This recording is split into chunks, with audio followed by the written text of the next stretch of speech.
Quasiment 19h sur CNews. Merci d'être avec nous pour Face à Philippe de Villiers. Philippe de Villiers, bonsoir. Bonsoir, Elliot. Plaisir de vous retrouver ce vendredi soir. Geoffroy Lejeune, bonsoir. Bonsoir, Philippe. Nouvelle coupe, cravate. Toujours en forme. On va commencer toutes les semaines par un point look, la cravate, etc. Ça se dit à chaque fois. On est en Ligue 1, là. J'ai peut-être un cadeau pour vous à la fin de l'émission. C'est une surprise. Puisque vous parlez de football.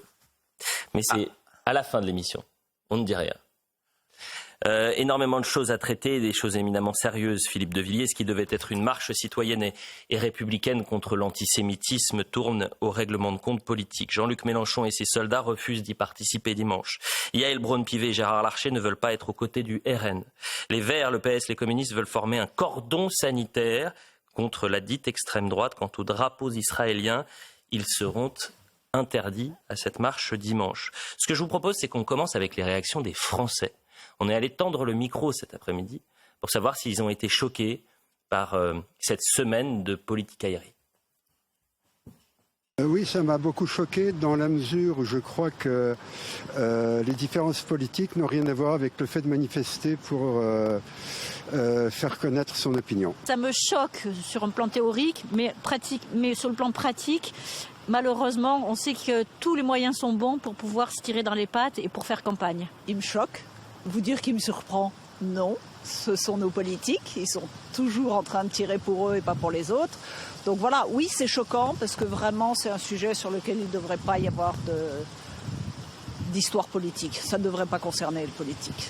Philippe de Villiers, les hommes politiques sont-ils en train de gâcher un moment qui aurait dû, le sera peut-être historique? Oui, ils ont raison, les gens là, qui sont interviewés. C'est indécent vis-à-vis de nos otages, de nos familles d'otages, vis-à-vis de nos morts, vis-à-vis de nos compatriotes de confession juive, qui attendent de nous une attitude de fermeté par rapport au nouvel antisémitisme. En fait, en regardant ce qui s'est passé cette semaine, je me disais, nos hommes politiques font de l'archéologie plutôt que de la politique. Ils feignent de rechercher les antisémites d'hier pour n'avoir pas à désigner les antisémites d'aujourd'hui. Et en fait, il y a un mot d'Alain Finkielkraut qui correspond bien au fantasme de la classe politique qui est allé rechercher le cordon sanitaire de François Mitterrand qui devient une corde râpée, une corde de cuisine, une ficelle de cuisine. Alain Finkielkraut dit ils ont réchauffé le cri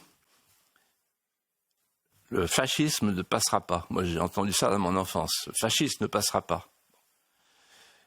Et il ajoute, ils l'ont transformé en disant le fascisme ne trépassera pas. Oui. C'est-à-dire qu'ils ont besoin d'inventer un fantasme du fascisme pour justifier la distance sanitaire, pour ne pas être contaminés avec celles et ceux, les patriotes, qui en fait constatent que l'histoire leur donne raison.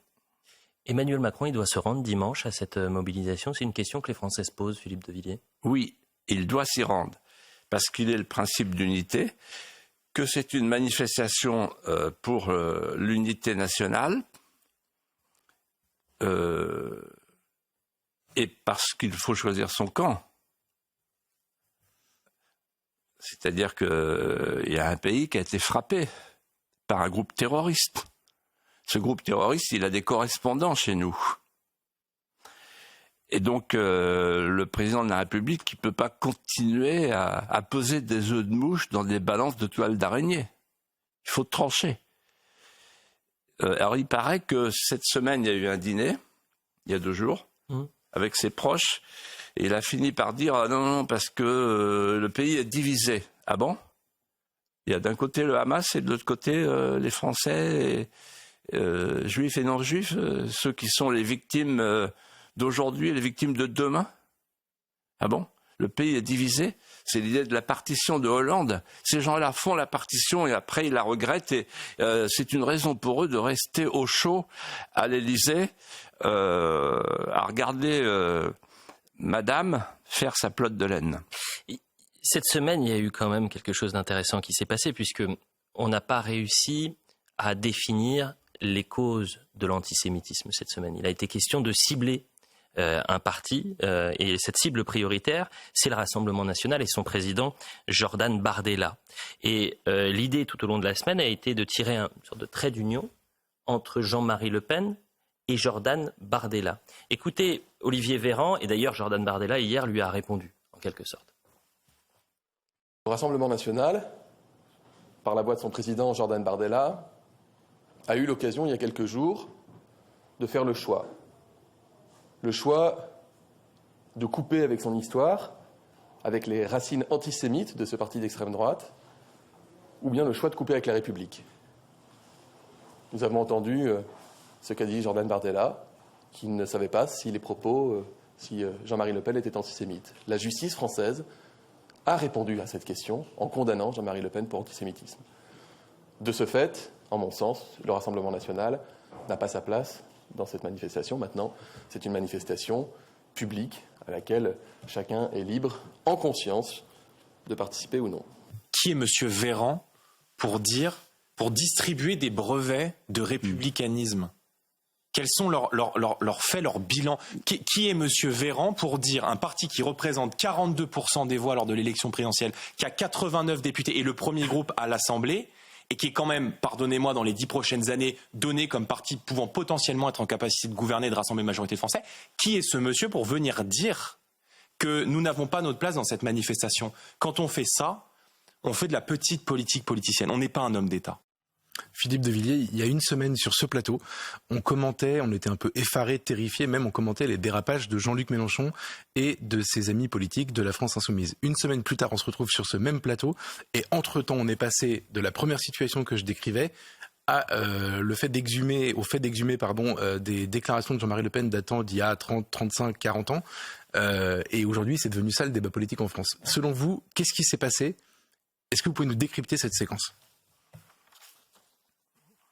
Alors moi, j'ai une expérience de la vie publique qui me donne du recul, de la hauteur et j'espère de la sagesse. Mais je vois à l'œil nu ce que forcément les gens ne voient pas tous. Bon, c'est un gigantesque piège. Et pour expliquer ce qu'est ce piège, je voudrais vous proposer une analyse de ce que j'ai vécu. Les deux périodes, les deux époques, les deux postures de l'ancien antisémitisme et du nouvel antisémitisme. La première époque que j'ai vécue, elle s'arrête aux années 80, aux années Mitterrand. Toute cette époque est tournée vers la guerre, les références de la guerre. Et l'antisémitisme de l'époque baigne dans les effluves de la Deuxième Guerre mondiale. C'est-à-dire les étiquettes, les estampilles putatives, c'est gaulliste, pétainiste, résistant, collabo. On s'interroge à longueur de colonne dans les journaux pour savoir si Georges Marchais a passé sa guerre chez Messerschmitt en Allemagne. On s'interroge aussi avec Pierre Péan pour savoir si Mitterrand a eu la Francisque. Tous ceux qui prononcent les mots famille, travail, patrie sont suspects. Les mots sont piégés, déjà. Et tout ça produit un antisémitisme par contamination du nazisme et du fascisme. Cette première période s'arrête dans les années 80. C'est Mitterrand qui y met fin.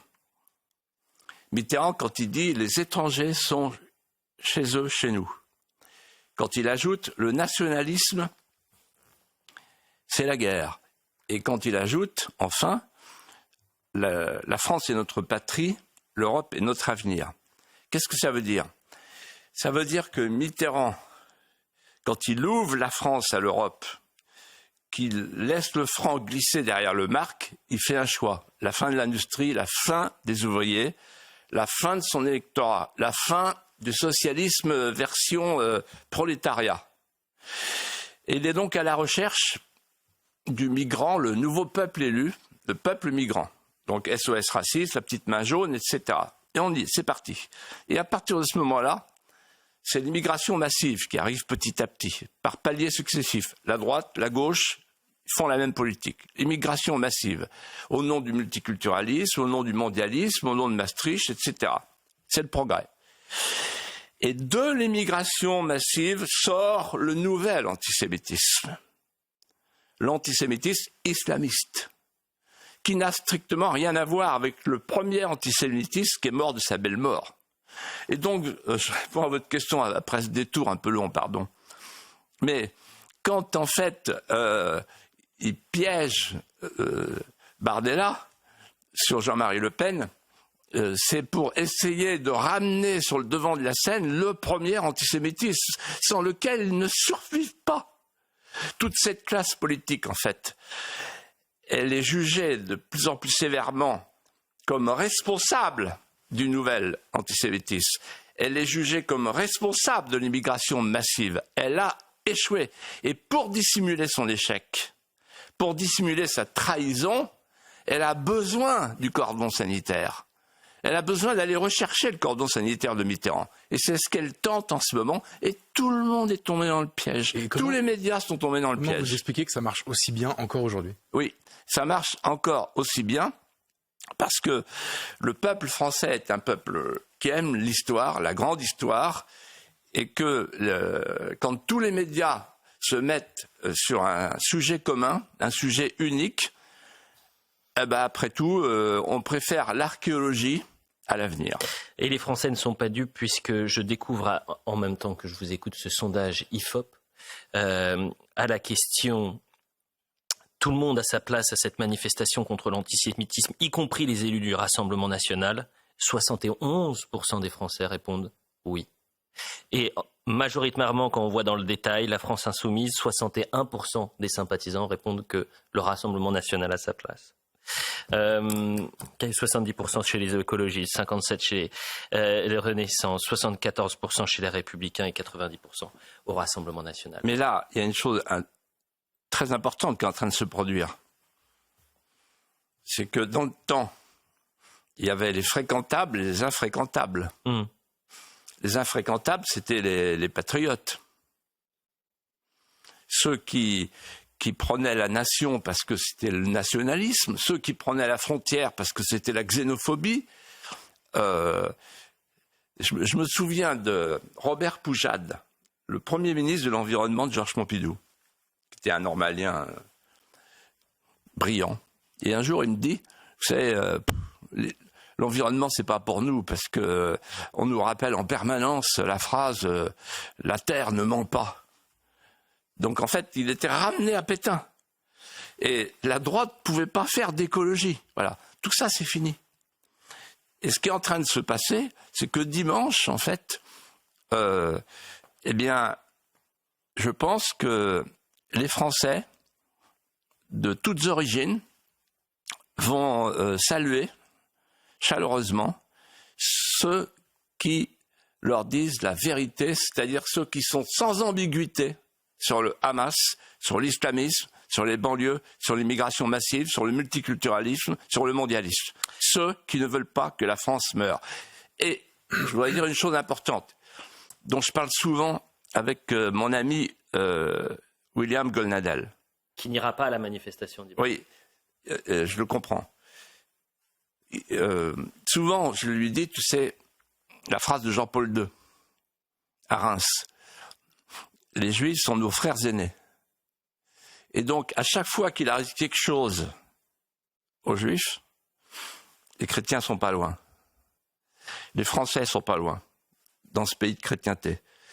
En d'autres termes, nous avons face à nous une civilisation conquérante, et nous sommes la civilisation judéo-chrétienne restante, résiduelle, et entre les Juifs et les chrétiens, judéo-chrétienne, nous savons que nous devons nous tenir la main. Et vous connaissez cette phrase qui est souvent employée par les djihadistes.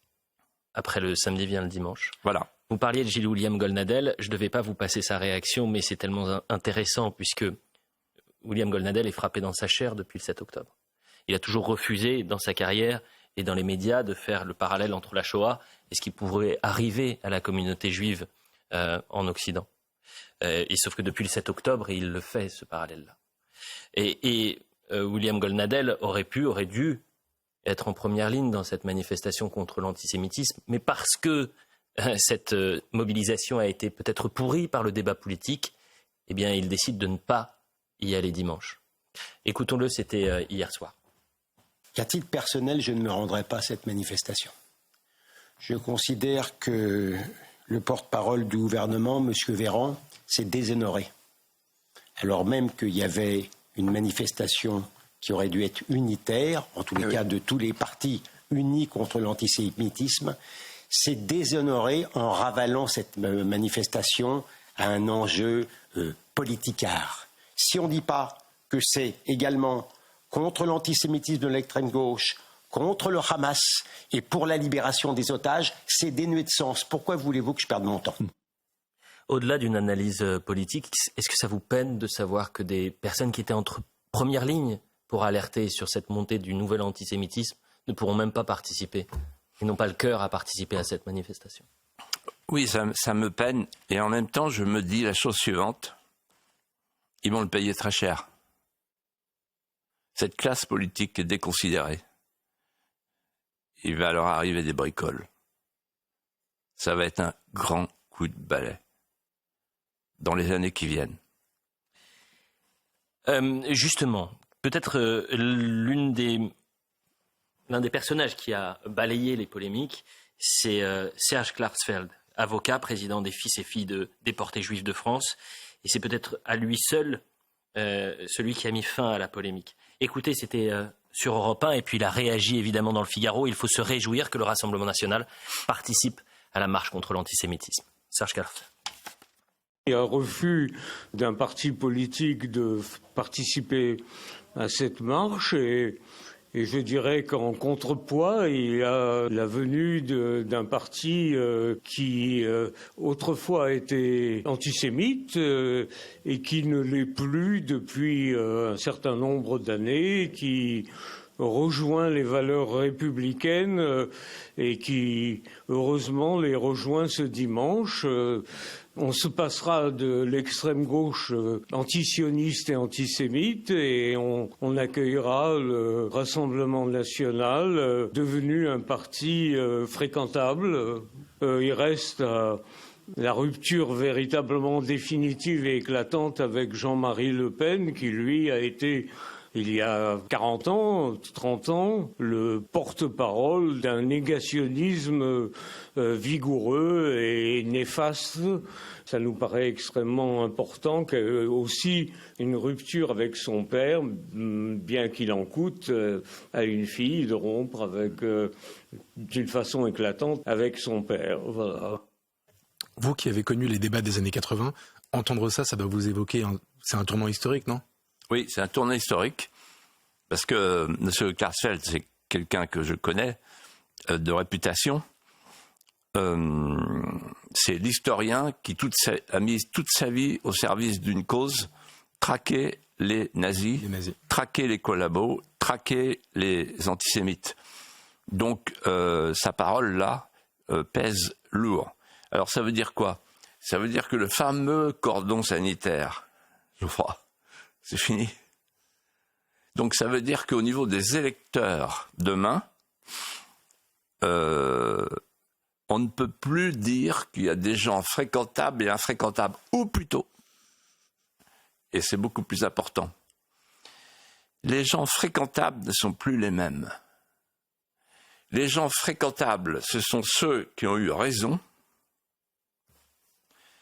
et les gens infréquentables, ce sont ceux qui nous ont amenés là où nous sommes en France aujourd'hui, avec des parties du territoire qui ne sont plus françaises, ce que des gens comme Georges Bensoussan avaient dit dès 2004.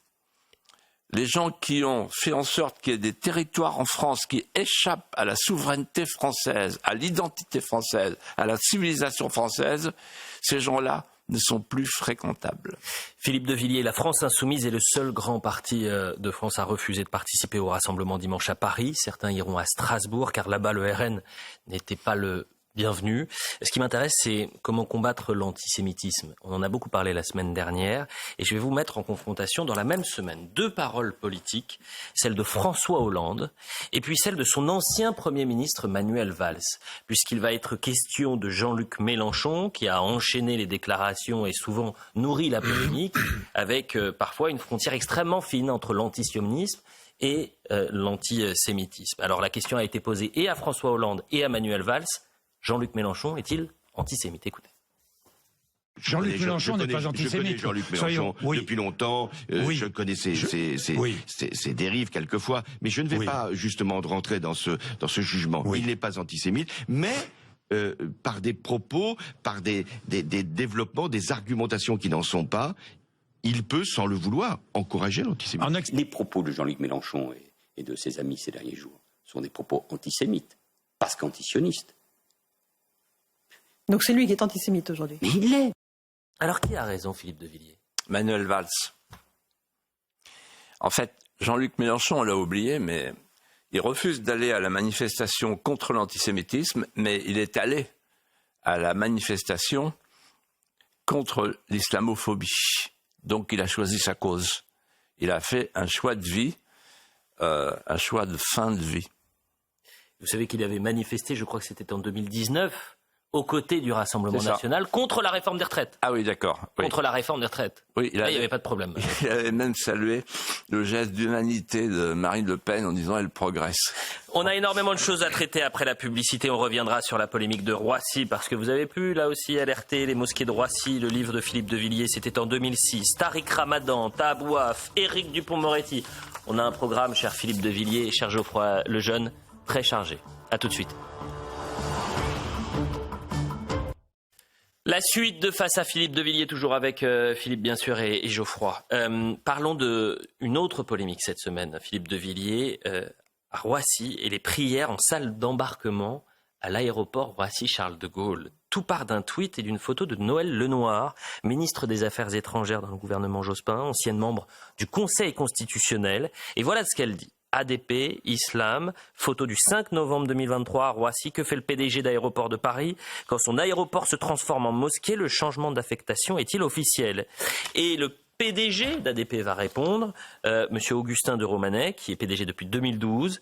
1. Il s'agit d'une première regrettable. 2. Les lieux de culte dédiés existent. 3. La police aux frontières a instruction d'interdire cela et va redoubler de vigilance. Et 4. Pas nécessaire de monter cet épisode inédit en exergue en ce moment. Vous, Philippe de Villiers, PDG d'ADP, vous auriez répondu quoi à Noëlle Lenoir? La même chose que j'ai répondu à son antéprédécesseur quand je lui avais annoncé qu'il y avait des mosquées sous le tarmac. Il m'avait dit « oh là là, pas de vague ». Voilà ce que j'aurais répondu. J'aurais dit ceci. C'est très grave. Pourquoi? Parce que c'est un test, c'est un signal. C'est une occupation de l'espace public. C'est ce que recommandent les frères musulmans. Et donc on ne peut pas laisser passer ça. Dès qu'on cède 1 pouce d'espace, on cède tout l'espace à l'islamisation de la France. Or, l'islamisation de la France, c'est le plus grand danger qui menace la survie de notre pays. Et vous aviez écrit, je le rappelle, en 2006, les mosquées de Roissy, livre qui vous avait valu un grand nombre de critiques, les mosquées de Roissy, de Philippe de Villiers. Nouvelle révélation sur l'islamisation en France. Vous parliez des frères musulmans. Tiens, nous sommes en 2007. On va naviguer un peu dans le temps. Quelques mois après la parution de votre livre sur les mosquées de Roissy, vous êtes invité sur France 5. Et je crois qu'on avait passé une séquence de ce débat-là en septembre. Vous êtes face à Tariq Ramadan. Et Tariq Ramadan, ce qui est intéressant, c'est de voir qu'en 2007, il n'était absolument pas persona non grata. Et j'ai retrouvé une autre séquence qu'on n'a pas encore passée, que j'invite les téléspectateurs à voir, puisque Tariq Ramadan aujourd'hui défend vigoureusement le Hamas. Regardez cette séquence.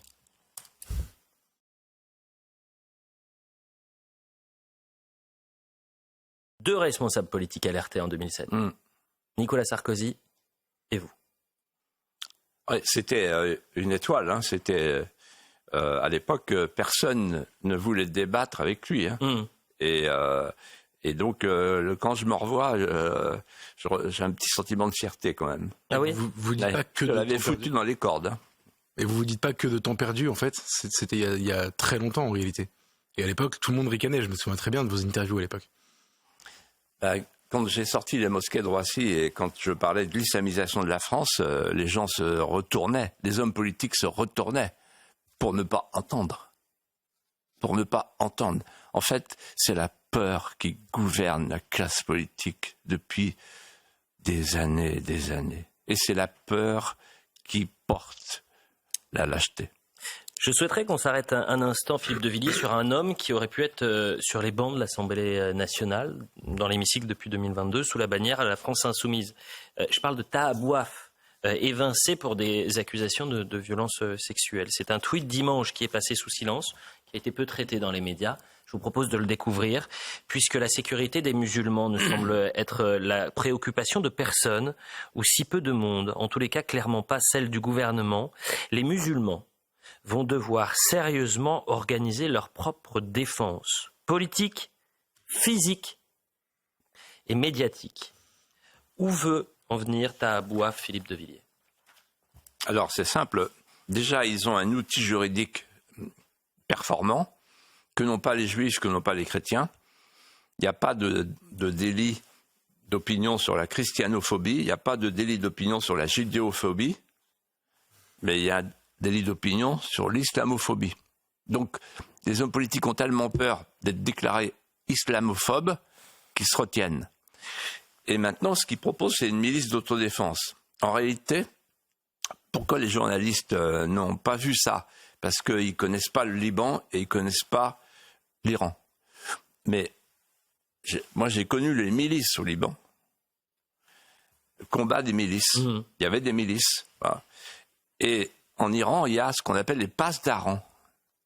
Ce sont des milices paramilitaires qui sont sous l'autorité du guide suprême et qui, en fait, font la police des mœurs. C'est ce qu'ils nous proposent en France. Et si on ne fait rien, c'est ce qui va arriver. Dans l'actualité judiciaire également, c'est une semaine historique puisque nous avons le ministre de la Justice, Éric Dupond-Moretti, devant la Cour de justice de la République, accusé de prise illégale d'intérêt. Il risque jusqu'à 5 ans de prison et 500 000 euros d'amende. Voilà ce qu'il a dit, Éric Dupond-Moretti, cette semaine, alors qu'on découvre le garde des Sceaux. Ce procès, à mes yeux, est d'abord un procès en illégitimité. Pour moi et pour mes proches, ce procès est une infamie. J'ai été avocat pendant 36 ans. Certains avocats m'ont reproché de ne plus l'être. Certains magistrats de l'avoir été. Quel regard vous portez sur ce procès, Philippe de Villiers? Je vais surprendre beaucoup de téléspectateurs parce que Éric Dupond-Moretti, sur le plan politique, sur le plan de ses idées, nous sommes assez loin. Mais là, il faut bien comprendre ce qui se passe. Les juges sont en train de prendre le pouvoir. Là, c'est un règlement de compte. C'est un règlement de compte avec des petits juges qui étaient jaloux du fait qu'un avocat, un grand avocat, soit nommé garde des Sceaux. Mais élargissons le zoom, si vous voulez bien, un instant. On a eu, lors de la présidentielle de 2017, les juges qui ont disqualifié un candidat et qui ont donc redistribué les cartes de la présidentielle. On a maintenant un ministre de la Justice qui passe devant les juges.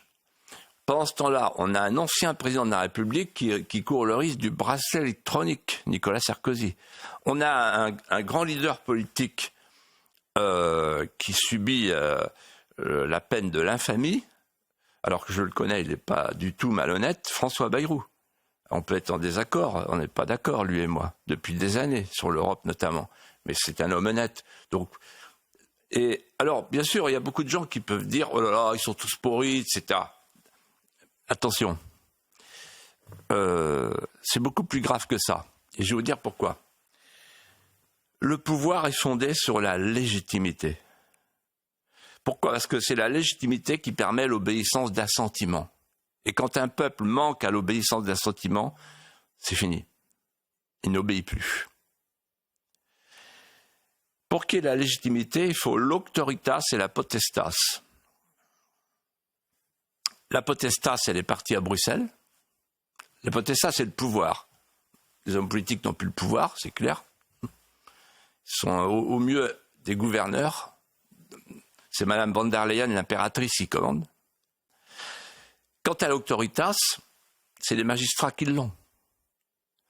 Et quand on voit que le Conseil d'État, hier, donne raison au soulèvement de la Terre et donne tort au ministre de l'Intérieur, alors que les soulèvements de la Terre, je connais très bien les soulèvements de la Terre parce qu'ils sont nés à Notre-Dame-des-Landes, près de chez moi. Soulèvement de la Terre, dans l'objet social, il y a l'occupation des biens et le sabotage. Donc, le Conseil d'État, moi quand j'étais à Sciences Po, je me souviens avec mes copains, et tout le monde voulait entrer au Conseil d'État. Et parce que Conseil d'État, ça veut dire Conseil de l'État. C'est plus le Conseil de l'État. À l'époque, le Conseil d'État, c'était faire régner, accompagner la puissance publique pour faire régner l'ordre, la sécurité et le droit de propriété. Là, c'est le contraire. C'est le désordre, l'insécurité. Et l'anarchie. Quel exemple ? Et l'anarchie. Quel exemple ? Voilà. Et donc, en réalité, il faut faire ce que Louis XIV a fait. En mars 1655, il était en pleine chasse. Mazarin lui dit, attention, les juges sont en train de refuser d'enregistrer vos édits, les édits royaux. Il est rentré avec son fouet de chasseur.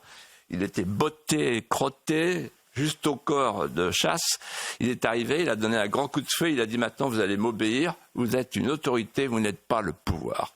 Il y a une chose qui m'étonne dans votre bouche, je suis pas loin de souscrire à tout ce que vous avez dit sur le pouvoir des juges, mais je me souviens aussi qu'il y a une trentaine d'années, vous étiez presque un chevalier blanc dans la classe politique, vous avez révélé des affaires, notamment l'affaire Urbain, et vous étiez justement sur ce créneau de la corruption de certaines élites, le fait de pouvoir dénoncer tout ça. Alors, pourquoi vous avez changé d'avis, ou bien qu'est-ce qui entre-temps a changé ? Ce qui a changé, c'est qu'à l'époque, dans l'affaire Urbain, il y avait de la corruption. Pourquoi ? Parce qu'il n'y avait pas le financement public des partis. Et grâce au combat que j'ai mené, Urbain et Torbi, si vous me permettez le jeu de mots, il y a eu des financements publics. Donc la question de la corruption a été réglée.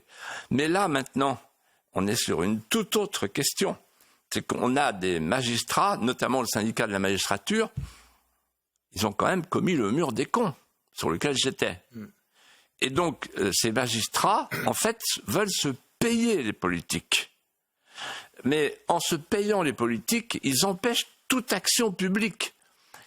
Là, par exemple, le pauvre ministre de l'Intérieur, M. Darmanin, qui multiplie les bidouilles au Sénat et qui prépare une tambouille entre l'Assemblée et le Sénat pour qu'ils s'en sortent, vis-à-vis de son collègue, M. Dussopt, le ministre du Travail. Mais en fait, il sait très bien qu'il est empêtré parce qu'il y a les juges derrière. Et que si on ne passe pas au-dessus des juges, on a 5 cours suprêmes. Avant, c'était le peuple qui était souverain. Maintenant, c'est les cours suprêmes qui sont souveraines. Donc, aujourd'hui, les juges sont sortis du lit de justice, si vous me passez l'expression. J'ai entendu ce matin, j'aurais dû sortir la déclaration, un ancien ministre, je ne le citerai pas, qui a dit « possible qu'en 2027, le Rassemblement national soit au pouvoir ». J'espère que le Conseil d'État, que le Conseil constitutionnel sera présent pour limiter l'action et les possibilités, si il y a victoire du Rassemblement national, limiter l'action et la politique qu'il faudrait mettre en place. Non, mais les juges... Ça rejoint exactement ce que vous avez dit sur le Conseil d'État. Mais simplement... Oui, c'est pour ça que j'ai tilté, Philippe. Les juges sont là pour appliquer la loi, ils ne sont pas là pour la refaire. Or, aujourd'hui, ils ont décidé de la refaire. Et les hommes politiques disent rien. Ils disent l'état de droit. Mais une fois de plus, je répète, l'état de droit est au service de l'État. C'est le droit de l'État. Et l'État est là pour protéger les citoyens, parfois contre les juges.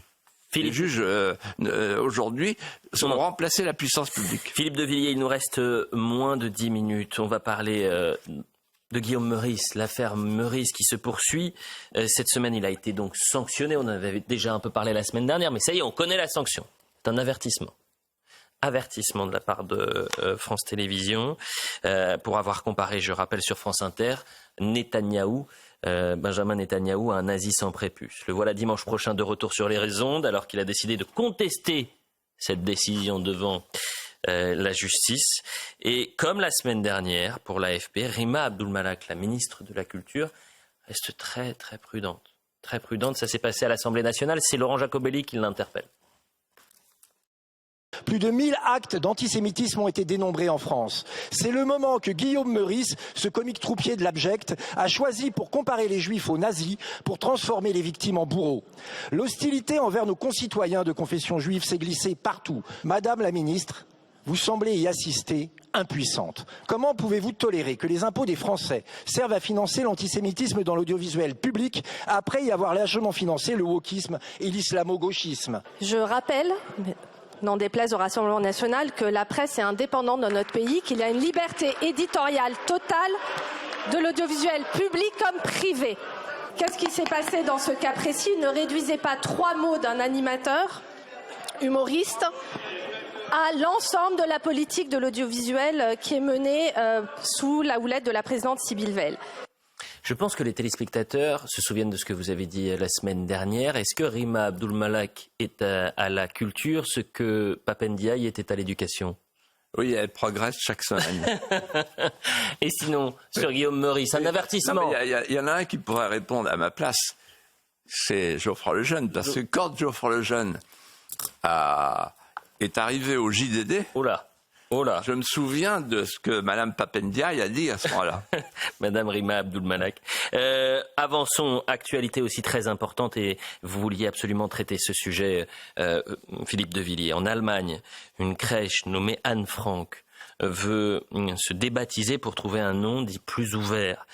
On a pu lire ça lundi dans les colonnes du Figaro. Une volonté d'ouverture avec un nouveau nom à l'étude.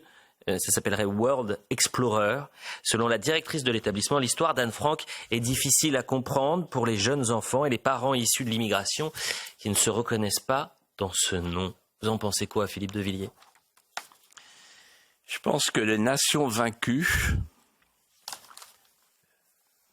ont tendance à vivre dans la névrose. C'est-à-dire qu'on pratique l'amnésie des grandeurs et l'hypermnésie des lâchetés. Anne Frank, c'est une héroïne. Moi, c'était un cadeau que j'ai reçu pour mon anniversaire. Mon père a été déporté au camp de représailles de Lübeck parce qu'il avait sauvé un officier juif qui s'appelait Gilbert Ken-Salvador et qui était un ami de Benjamin Fondane. Et donc, très tôt, j'ai récité, j'ai appris un poème de ce grand poète juif qui est mort à Auschwitz et qui était bien connu d'Anne Frank. C'est à vous que je parle, homme des antipodes. Je parle d'homme à homme, avec le peu de voix qui me reste au gosier, avec le peu en moi qui demeure de l'homme.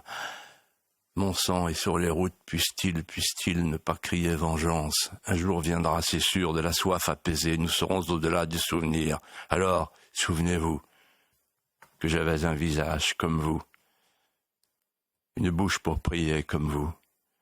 Quand une poussière ou bien un songe entrait dans l'œil, il y coulait un sang aussi rouge que le vôtre. Bientôt, je ne serai plus qu'un bouquet d'orties sous vos pieds. Non. Il ne sera pas un bouquet d'orties sous nos pieds. Dimanche, tout le monde pensera à Benjamin Fondane, Anne Frank. Ce que je vous propose, c'est qu'on termine cette émission qui était absolument passionnante, et je tiens à vous remercier tous les deux, sur une séquence, et une belle séquence. C'est passé dans le métro parisien il y a exactement 4 jours. Ce sont les petits chanteurs à la Croix de Bois qui ont ainsi interprété la chanson de Charles Trenet, Douce France. Et il faut remercier d'ailleurs M. Louvel, qui est le président des petits chanteurs à la Croix de Bois, qui a accepté de nous transmettre la séquence pour qu'on puisse la diffuser ce soir. Et on les salue bien sûr. Regardez cette séquence et on en parle juste après. Douce France, cher pays de mon enfance, merci insouciance, je t'ai gardé dans mon cœur. Mon village, au clocher, aux maisons sages, pour les enfants de mon âge, on partage mon bonheur.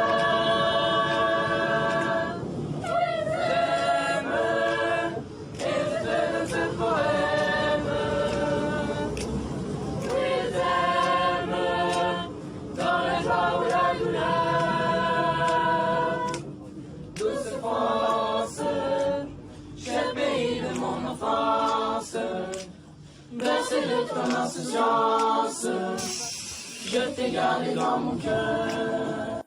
On a vécu des séquences un peu moins agréables ces derniers temps dans le métro. Ça fait du bien d'entendre ça, non? Ouais, Douce France. J'ai connu Charles Trenet, moi. À raconter. Ben non, j'ai connu à la fin, je me souviens, une grande émission avec Michel Drucker. Et on avait passé la soirée ensemble. Et on avait tous chanté Douce France. Et je me souviens, le clocher, le village.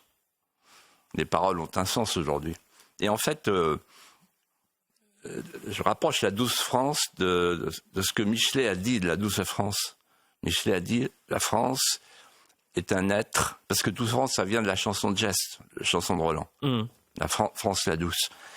Et Michelet disait, la France est un être moral doué de tendresse. La France est une femme. La France est une mère de consolation et de désolation. Notre-Dame de France, patronne de la France. On va mettre justement Douce France de Charles Trenet en ambiance pour terminer cette émission. Et je dis, j'ai une petite surprise parce que vous savez que, et on remercie les téléspectateurs, ils sont de plus en plus nombreux à nous suivre et je suis toujours attentif lorsqu'il y a des... Cher pays de mon enfance. Charles Trenet, et donc, allez-y, à propos de Douce France, mes amis des éveilleurs m'ont demandé de rappeler ce soir. Ah oui, bien vu. De rappeler ce soir que vous êtes, je crois, la semaine prochaine, Philippe, à Versailles pour une conférence et pour une dédicace de votre livre Le Roi Soleil, la Douce France. Et ils m'ont demandé de le rappeler ce soir à l'antenne pour que les gens soient le plus nombreux possible à venir vous écouter. Bon, et ils sont nombreux aussi sur les réseaux sociaux, ils réagissent ils peuvent beaucoup. s'inscrire, il faut des éveilleurs, c'est ça? Oui, les éveilleurs. Les éveilleurs, on le note. De Philippe Bévilliers. Mon ami Nicolas Sévillard. Ouais. J'ai une surprise pour vous, puisqu'ils sont très actifs sur les réseaux sociaux. Et pendant l'émission, je regarde pour voir s'il y a des messages. Regardez, il y a même des gens qui vous dessinent en quelque sorte. Donc on salue Valérie Barbil. Ah bah ça, c'est Geoffroy Lejeune aussi. Regardez, c'est plutôt bien fait. Hein, je peux dire quelque chose là? Oui. Ah bah il y a même... Elliot. D'accord. Oui. Allez-y, Philippe. Elliot, je voudrais vous adresser mes condoléances. Pourquoi? Parce que mercredi dernier... Mardi. On s'est appelé. Vous n'étiez pas en France, vous étiez à Milan. et c'est pas de chance. Il y a des gens, quand ils se déplacent pour la victoire. Oui. Moi, par exemple, quand je vais voir le FC Nantes. Et là, vous êtes allé voir Bon, voilà. Ouais. J'ai vu la défaite du Paris Saint-Germain. J'ai essayé de vous apporter une parole consolatrice en disant le mot de Foch qui disait « Les grandes défaites préparent les grandes victoires ». Eh bien, écoutez, ce vendredi soir, c'était une grande victoire. Ça doit être la 10e émission qu'on fait tous les trois. Et c'est un avis qui est personnel et je suis certain qu'il peut être partagé par beaucoup. Cette émission était passionnante. Et on peut remercier les téléspectateurs parce que c'est vrai qu'ils sont... Ils sont nombreux. Voilà, là ils sont en train de nous adresser des lauriers que nous ne méritons pas. Merci à tous. On se retrouve dans un instant pour l'heure des pros. À tout de suite.